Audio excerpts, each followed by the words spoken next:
Randy Orton. He's one of the biggest names in WWE modern history, especially this millennium. He has been in the company for more than 20 years, has won championships 14 times at the top level. If it's not legendary enough for you, then I don't know what is. From his beginnings as a brash youngster from a multiple generation wrestling family to his evolution into the feared legend killer, capturing the world championship at the mere age of 24 years old, then morphing into the cunning Viper. Orton's journey has truly slithered beyond some of the expectations that were already pretty high when he broke into WWE. Now established as a true veteran in his own ranks and one who has truly reformed himself outside of the ring, he has truly experienced it all in the world of professional wrestling. But with every iteration of the Apex Predator, we have seen him grow, both as a talent and as a person. I mean, who would have thought that someone like Randy Orton, who used to get into trouble quite a bit in his early days of his career, would become one of the most lovable and revered members of the WWE roster. Let's dive into the highs, the lows, and the defining moments that shaped the evolution of Randy Orton, from a rookie sensation to a legend killer to a legend in his own right. The legacy of professional wrestling was coursing through his veins thanks to his father, WWE Hall of Famer Cowboy Bob Orton, and his revered grandfather, Bob Orton. Randall Keith Orton seemed destined for the squared circle. But if you asked him, he would have said becoming a pro wrestler maybe at some point in his life was never a part of those initial plans. On the A&E documentary looking at his career, he revealed that early on, when people asked him if he wanted to be a wrestler like his father, he said no, because he didn't have that level of confidence. Not knowing what to do with his life, like many young men, Randy Orton enlisted in the United States Marine Corps after graduating high school. Flying off to California, initially enjoyed being there. It was grueling mentally and physically, but a young Randy was having the best time of his life. According to him, boot camp turned him into a man. But he went on to the fleet training. That's where things started to change. He told some horror stories of having a very grueling experience there that wasn't nearly as positive as boot camp, and he recalled a time when someone pranked him by wrapping him tightly in a sleeping bag,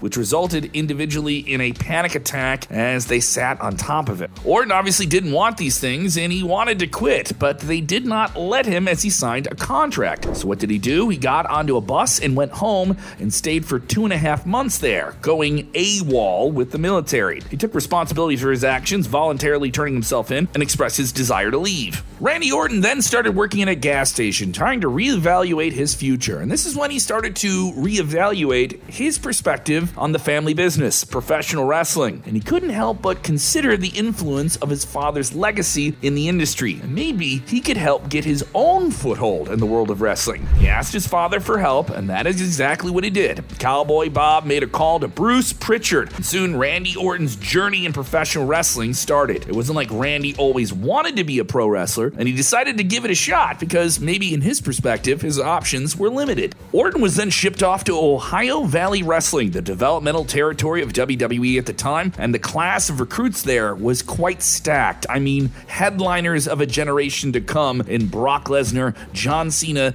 Dave Bautista, and of course Orton himself. Orton was the youngest among them and had little to no experience in pro wrestling, but he was a natural and took to it pretty fast. I mean, he was raised around the business as a child. However, as his skills flourished, so did his attitude. Randy Orton said himself, "I got to this point where I had this confidence, and with that confidence came this kind of arrogance and this cocky nature."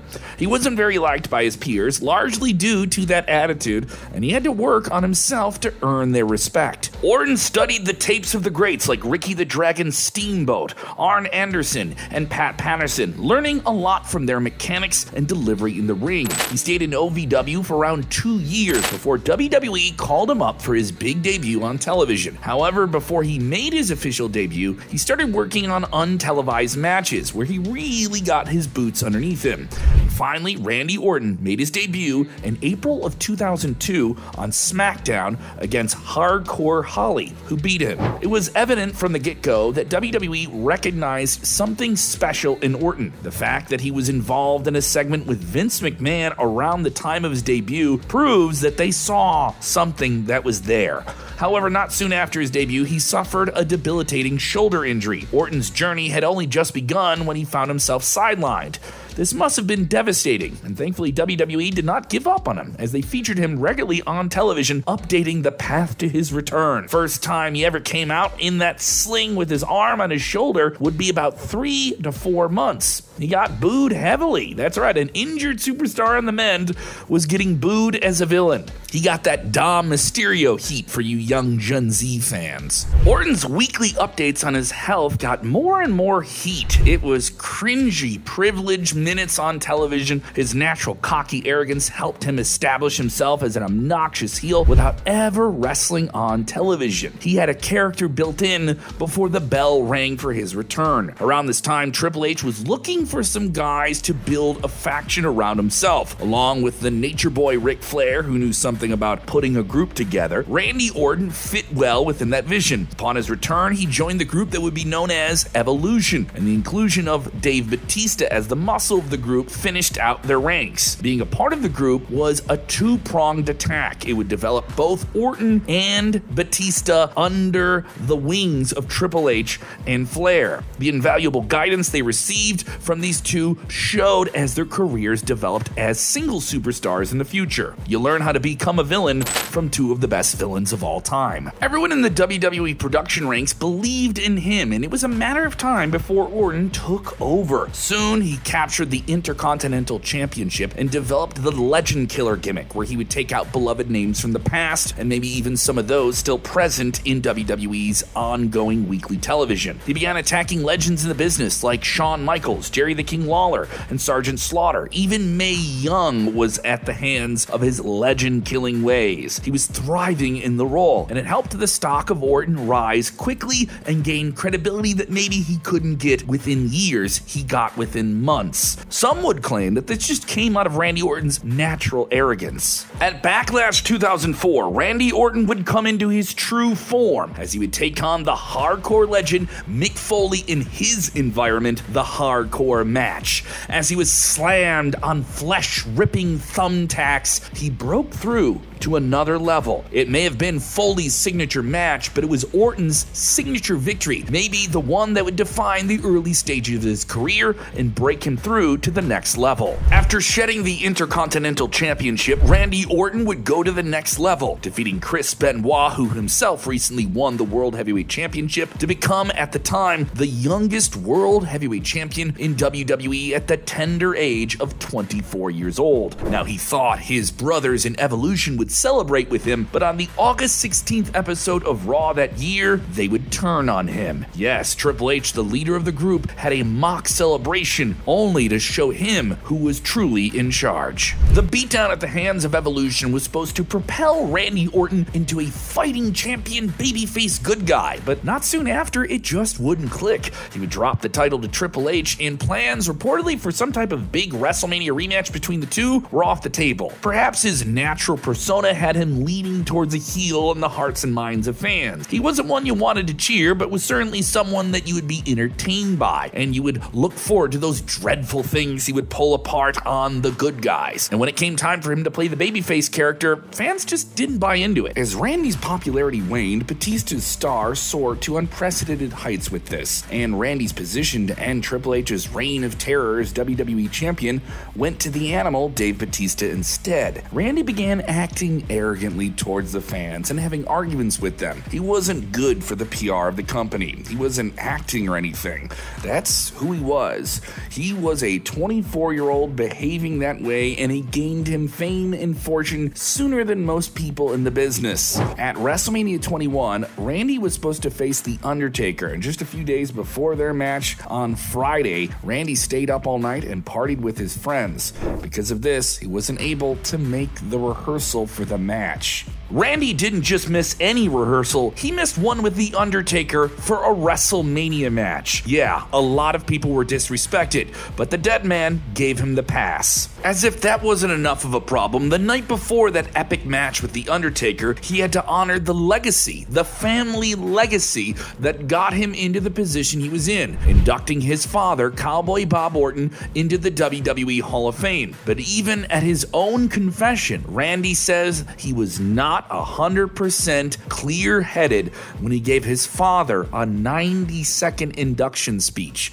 In this same A&E biography, a cameraman can be heard right near Randy Orton asking him to sit up, and he kind of alerted the audience that maybe he just wasn't all there. It's also hard to process this in retrospect because that match at WrestleMania 21 was a show stealer. That's right, Orton was still delivering bell to bell, but his life outside of the ring was the complete opposite. Orton continued to be a menace both inside the ring and outside of it. Around 2006, he was having issues with substance abuse and painkillers, and he was suspended for 60 days for violating WWE's wellness policy in the spring of 2006, and then was sent off to rehab. Speaking about his suspension on Steve Austin's Broken Skull sessions, Orton said that 60 days happened for reasons, and then during those 60 days, I did some other that kind of landed me in a spot where I needed some help, and I got the help, and I came back, and I still wasn't right. Randy Orton's issues outside of the ring started to pile up. There were stories of him throwing oatmeal at a Cracker Barrel, ripping a urinal off the wall in a bathroom the first time he met Cody Rhodes.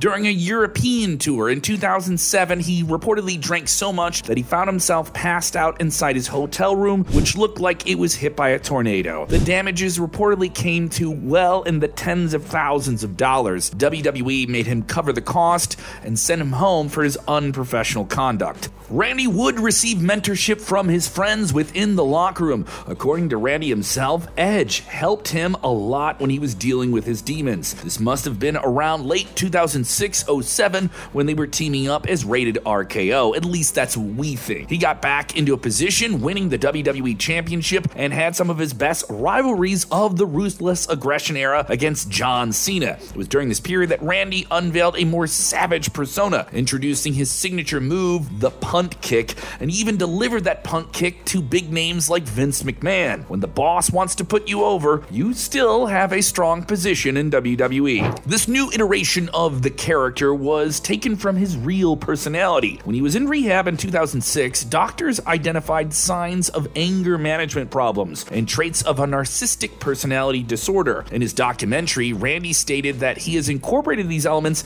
into his wrestling persona. The Legend Killer wasn't meant to last long, and Randy needed to change and adapt and prove an ideal character that could evolve.